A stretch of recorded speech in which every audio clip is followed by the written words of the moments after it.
রামকৃষ্ণনগর সংলগ্ন ডোলগাং গ্রামে 3 সন্তানকে হত্যা করে আত্মহত্যার চেষ্টা মায়ের। রবিবার সকালে ঘটে এই লোমহর্ষক ঘটনাটি। জানা গেছে, রামকৃষ্ণনগরের হরিনগর জিপির ডোলগাং গ্রামের শফিক উদ্দিন ও শাহেনা আফরোজ তার 3 সন্তান সহ পরিবারকে নিয়ে খুব সুখেই দিন যাপন করছিলেন। শাহেনার ছোট বোন অর্থাৎ শফিক উদ্দিনের শালিকাও থাকতো তাদের সঙ্গে। এদিন সকালে ঘুম থেকে উঠে শফিক উদ্দিন প্রতিদিনের মতো দোকানে চলে যান। বাড়িতে ছিলেন স্ত্রী, শালিকা সহ 3 সন্তান। সকাল আনুমানিক 9টা নাগাদ গ্রামের ছোট কিশোররা গরু নিয়ে মাঠে যাওয়ার সময় নজরে পড়ে শফিক উদ্দিনের স্ত্রী তার সন্তানদের দা দিয়ে কোপাচ্ছে। এতে তারা হাল্লা চিৎকার করলে গ্রামের মানুষ পৌঁছে দেখতে পান বিছানাতে 3টি শিশুর মৃতদেহ পড়ে রয়েছে, আর শাহেনার ছোট বোন মাটিতে ছটফট করছে।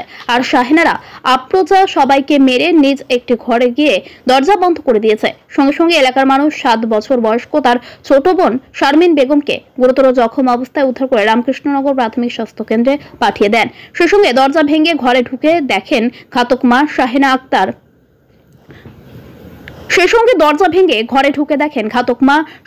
রক্তাক্ত অবস্থায় অচেতন হয়ে পড়ে রয়েছে। তাকেও উদ্ধার করে স্বাস্থ্য কেন্দ্রে নিয়ে যান গ্রামবাসীরা।